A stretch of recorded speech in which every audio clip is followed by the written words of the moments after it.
It's early morning. You're pouring coffee, half awake, and through the window comes a sound you've heard 10,000 times before. A chirp, a trill, a few notes rising and falling from somewhere in the tree outside. You don't think about it. You never do. It's just background noise, the soundtrack of every morning you've ever lived. But somewhere above your house in that same tree, something else is happening. A small brown bird tilts its head, opens its beak, and releases a sequence of sound that is not random. It is structured. It follows rules. It carries a specific piece of information, built from smaller pieces, arranged in a specific order, and depending on how those pieces are arranged, the meaning changes completely. You've been hearing this every single day of your life, and you've never once understood a word of it. Scientists who spend their careers studying this sound have started using a word most of us reserve for humans: grammar, syntax, sentences, not metaphorically, literally. The birds outside your window may be speaking something closer to a language than a song, and once you understand how it works, you will never hear a bird call the same way again, because that ordinary noise you tuned out this morning was, quite possibly, a warning, aimed at something, about someone, possibly about you. Here's what most people assume about birdsong. It's beautiful, but simple. A few notes, repeated, mostly about territory or attracting a mate. Pleasant background texture, nature's ringtone. That assumption is almost entirely wrong. For most of the 20th century, scientists studying bird vocalizations approached them the way you would approach music, as pattern, not meaning. A song was a song. A call was a call. Pretty, functional, but not structured, the way language is structured. That view has been quietly collapsing for the last 2 decades, replaced by something far stranger. Researchers have discovered that certain bird species don't just make sounds, they combine small, meaningless units into larger, meaningful sequences. And critically, the order of those units changes what the sequence communicates. That is not a song. That is syntax. It is, by definition, one of the core building blocks of language itself. Most people don't realize that the tiny, unremarkable bird visiting their backyard feeder might actually be doing something no other animal outside of humans has been proven to do at this level of complexity. Not the great apes, not even dolphins, despite their famous whistle language reputation. A sparrow-sized bird, just sitting there on a fence, might be constructing something closer to a sentence than anyone ever gave it credit for. And once you understand the rules of that hidden grammar, the backyard stops being quiet. It suddenly gets loud with information you were never equipped to hear. Here's why this matters, and honestly, it isn't just trivia for a dinner party. If bird communication really does function with structure and rules, then every walk you've ever taken through a park, every morning you've spent on a porch, every quiet afternoon in your own backyard has been filled with conversation happening entirely around you, in a language you were never taught to notice. Not because it was hidden, but because you were just never told to listen for it. There's something almost unsettling about that realization. The natural world you thought was ambient and passive turns out to be active, coded, and constantly transmitting. Alarm, reassurance, location, threat level, species identity. All of it moving through the air above your head on any given afternoon, completely ignored, simply because it never occurred to you that it wasn't just random noise. By the end of this video, you won't just know that birds communicate, you'll actually understand the grammar underneath it, the rules, the deception, the eavesdropping, even the regional slang. And the next time you step outside, you won't hear background noise anymore. You'll hear a conversation, and you'll finally understand what it's been saying about you the entire time. If hidden systems like this, the ones running quietly underneath the ordinary world, are the kind of thing that keeps your brain awake at night, well, this channel exists entirely for that itch. Stick around, because what's coming next is the part researchers still argue about at conferences. Let's start with a bird most people dismiss without a second thought: the black-capped chickadee. Small, plain, common enough to be basically invisible. And yet its alarm call, that familiar chickadees, is actually one of the most studied vocal sequences in all of ornithology, mostly because of what researchers found buried inside it. That call isn't just one sound. It's built from distinct acoustic notes, strung together in a specific sequence. And the number of D notes at the end isn't just a random flourish. It scales directly with the actual level of danger. Think about it. A slow-moving, low-threat predator like a great horned owl, which is too large and clumsy to chase a chickadee through dense branches, gets a call with relatively few D notes, but a small, fast, agile predator like a pygmy owl, perfectly built for weaving through cover and snatching a chickadee mid-flight, gets a call loaded with far more D notes, sometimes 20 or more in rapid succession. And here's what that actually means. The chickadee isn't just announcing predator nearby, it's encoding the category of threat and the urgency of response. It's essentially compressing an entire risk assessment into a few tenths of a second of sound. Other chickadees within earshot don't even need to see the threat themselves. They just calibrate their behavior, whether to freeze, flee, or simply stay alert based entirely on how many D notes just hit their ears. This is where the word grammar stops being poetic and starts being literal. A 2016 study on Japanese tits, which are close relatives in the same broader family, went even further. It demonstrated something no one had ever confirmed in a non-human animal before, that these birds combine two distinct calls, one meaning roughly "scan for danger" and another meaning roughly "come here," into a compound sequence that only works in one specific order. Play the calls in the correct sequence, and the birds respond exactly as expected, gathering together while staying alert. But reverse the order artificially, the response completely collapses. The birds simply don't recognize it as meaningful. The information isn't just in the sounds. It's in the sequence, which is, by definition, syntax. Above your house right now, birds you've never paid attention to may be running a version of this exact system, compressing threat level, urgency, and category into a rhythm so fast and so familiar that your brain probably filed it away as background noise decades ago. What makes this even more remarkable is the sheer range these calls have to cover. I mean, think about it. A chickadee has to compress an entire spectrum of danger everything from a distant, disinterested predator to a sudden, close-range attack into tiny variations of a single call type. And it has to do it fast enough to matter before the threat closes the distance. There's no time for elaboration, no time for a slow, nuanced explanation. The system had to evolve toward compression, maximum information in minimum time. Honestly, it's the exact same evolutionary pressure that shapes efficient human language, because a warning that takes too long to deliver is a warning that arrives right after the danger does. And the listeners aren't just sitting there passively either. Researchers running playback experiments, hiding speakers in the brush and broadcasting recorded calls, found something wild. Chickadees respond with startling precision to manipulated versions of the call. They adjust their vigilance almost exactly in proportion to the number of D notes engineered into the recording, even when there's no real predator or actual chickadee anywhere nearby. That's not just an instinctive flinch. That's an animal actively parsing a signal for content and calibrating its response to match. This matters, but raw grammar is only the beginning. Because the same species doesn't even speak this language the same way everywhere. And this is where things get genuinely strange.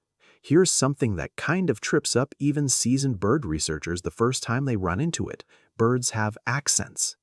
Take the white-crowned sparrow. Is one of the most studied songbirds in North America. But populations of this exact same species, separated by just a few dozen kilometers, sing measurably different versions of their song. Different tempos, different pitch inflections, different phrase structures. A sparrow raised near San Francisco doesn't quite sound like a sparrow raised further up the coast. They aren't different species, they're dialects. Regional variations pass down the same way human accents move through families and communities, learned instead of hardwired. And it goes way beyond geography. It goes right into the built environment. Think about urban birds, the ones living in cities packed with traffic, construction, and constant mechanical noise. They've been documented shifting their songs upward in pitch and frequency compared to their rural cousins. Why? Because low-frequency human noise engines, machinery, that heavy city hum literally masks low-pitched birdsong. It buries it under an acoustic fog. So what happens? Birds that sing higher cut through that fog way more effectively. Over generations, city populations have basically developed a dialect adapted to concrete, and urban slang selected simply because the birds that didn't adjust couldn't be heard by their own kind. So think about this. The birdsong outside a downtown apartment and the one outside a quiet rural farmhouse, even if it's the exact same species, aren't identical. They're regional variants. They've been shaped by decades of surrounding noise, and each one carries these subtle little signatures that local birds pick up on instantly, while most of us walk right past without a clue. And honestly, there's a deeper implication here. If a communication system actually has regional dialects, if it's learned instead of just hardwired instinct, if a young bird can grow up somewhere new and pick up the local accent, that's a huge marker. It's the kind of thing researchers look at for language, not just basic animal signaling. Instinct doesn't usually have an accent. Language does. Once you realize birds are paying close attention enough to catch and copy those local variations, the next question just kind of hits you. What else are they listening to? Because it turns out they aren't just tuned into their own kind. They're listening to everyone. If you ever take a walk through a temperate forest during autumn or winter, you'll run into something researchers call a mixed species flock. You'll see chickadees, nuthatches, titmice, and woodpeckers all moving through the trees together, looking for food side by side, even though they have completely different diets and lives. They aren't hanging out by accident. It's all about sharing information. And the chickadee, with its crazy detailed alarm calls, basically acts as the unofficial sentry for the whole group. Here's the part that genuinely surprises people. Nuthatches, a completely different species with their own totally distinct vocal repertoire, have been shown to actively eavesdrop on chickadee alarm calls, and they respond to the exact threat level encoded inside them, even though a nuthatch didn't make that sound. In other words, a nuthatch isn't just hearing an alarm, it's pulling the exact same graded threat info a chickadee would pull out of a language that isn't even its own. This is quite literally cross-species eavesdropping on a live communication system. And it means the alarm network stretching through a canopy isn't just one species talking to its own kind. It's an open channel, broadcasting right across species lines with different listeners adjusting their behavior off a single sentinel's report. Now, scale that up. A hawk enters a wooded area. The first bird to spot it, often a chickadee. Sometimes a jay issues a graded alarm call. Within seconds, that info doesn't just alert other chickadees. It ripples outward through the whole mixed flock. Nuthatches, titmice, even squirrels down on the ground, all shifting what they're doing based on one bird's assessment.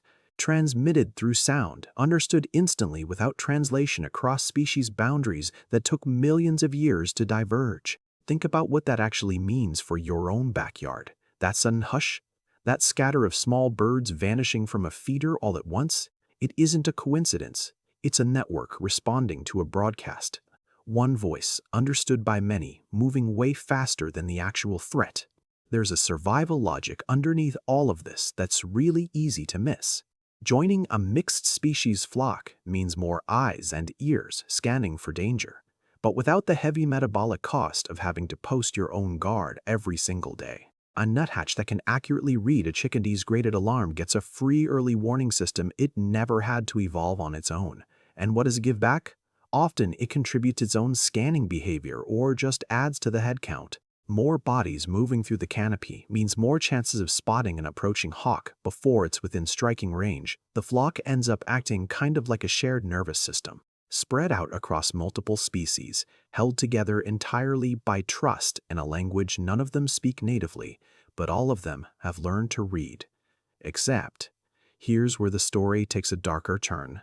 Because if a group of animals evolves to trust a communication network that deeply enough to react instantly without even verifying the threat themselves, that trust becomes something that can be exploited.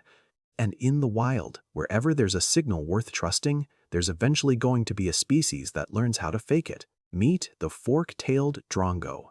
Found across sub-Saharan Africa and viewed by researchers as one of nature's absolute most convincing con artists. Drongos do make real alarm calls when actual predators show up, and other species in the area, including meerkats, have learned to trust those calls completely, diving for cover the second they hear one.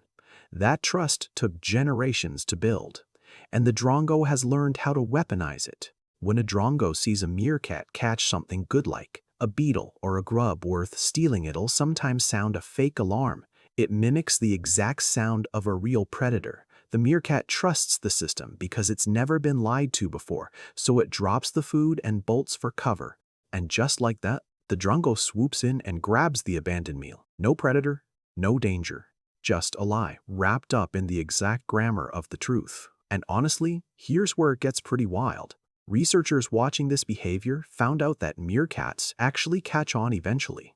Repeated false alarms lose their punch over time, kind of like how humans stop trusting someone who lies too much. So what does the drongo do? It adapts. It stops repeating the exact same fake alarm and starts mixing things up. It'll even copy the warning cries of entirely different species, cycling through different tricks just to stay one step ahead of an audience that's starting to doubt it.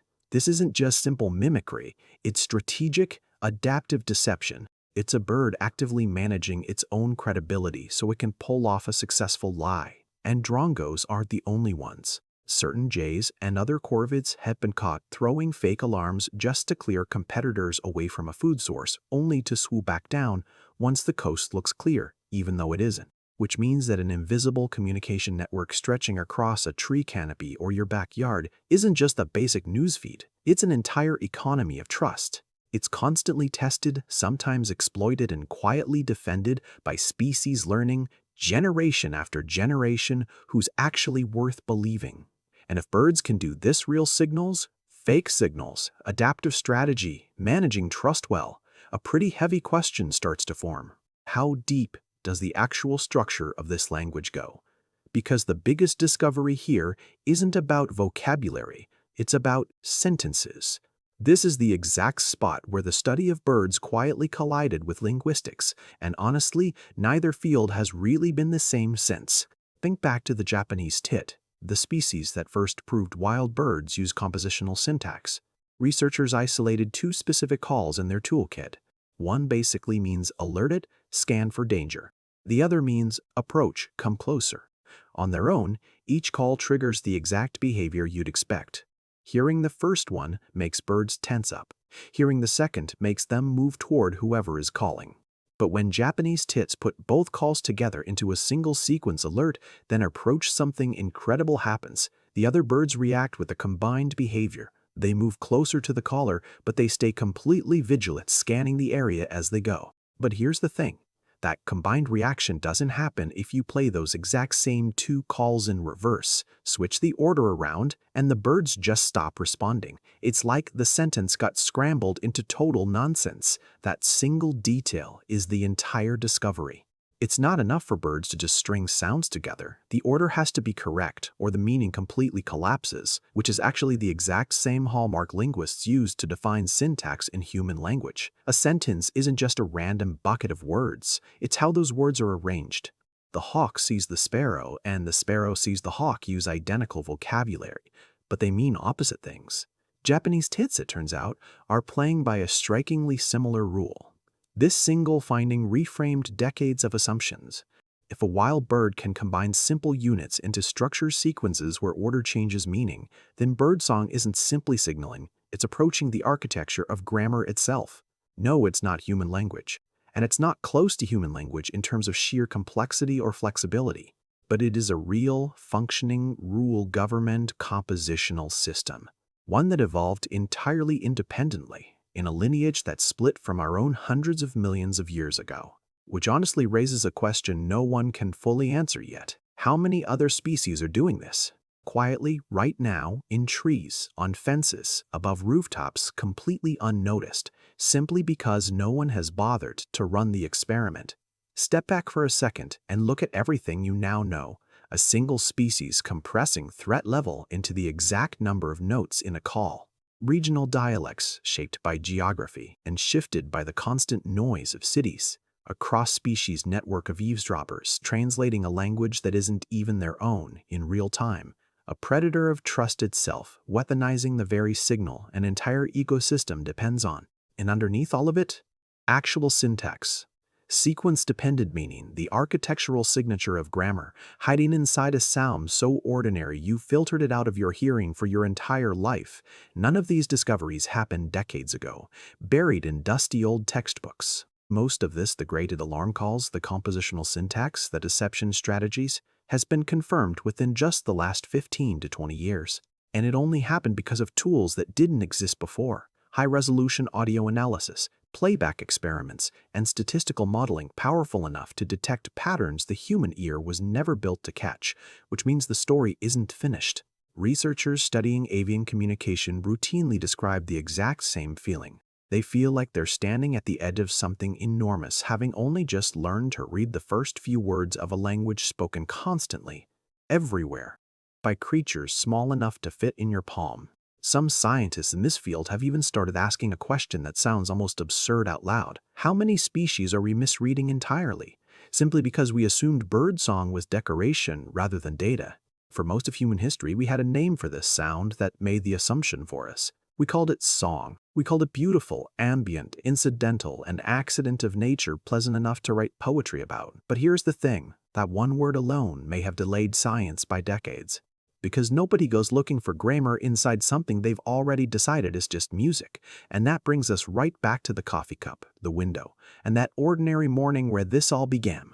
Here is the reveal that changes everything you thought you knew about that sound outside your window. That casual, forgettable morning chirp you've tuned out for your entire life, it may, at this exact moment, be encoding a specific threat level.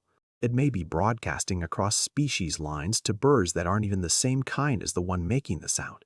It might even be a lie, deliberately constructed to steal food from something that trusted the wrong voice.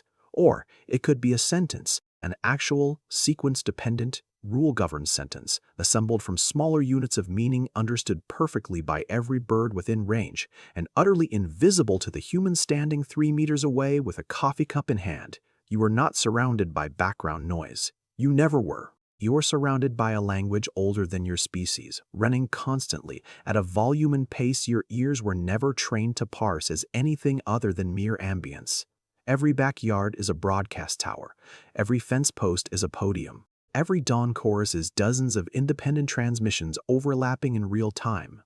Some are genuine, some are deceptive, but all of them are structured and meaningful to an audience that simply isn't you. That is the secret lexicon. It was never actually hidden. It was just never translated. So go back to that morning, coffee in hand, half awake, that same chirp drifting through the window. Nothing about the sound itself has changed. What's changed is you. You now know that sound might carry a graded warning about exactly what kind of danger is nearby. You know it might carry a regional accent shaped by the very city block you live on. You know it might be understood by 3 completely different species before you've even set your cup down. You know it might be a lie.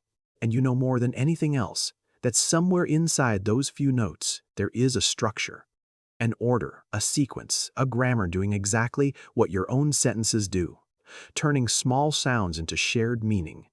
The world outside your window was never silent. It was simply speaking a language you hadn't learned to hear yet. Now you have. Next time you hear that sound outside your window, are you going to keep walking past it, or are you finally going to stop and actually listen? Tell me in the comments.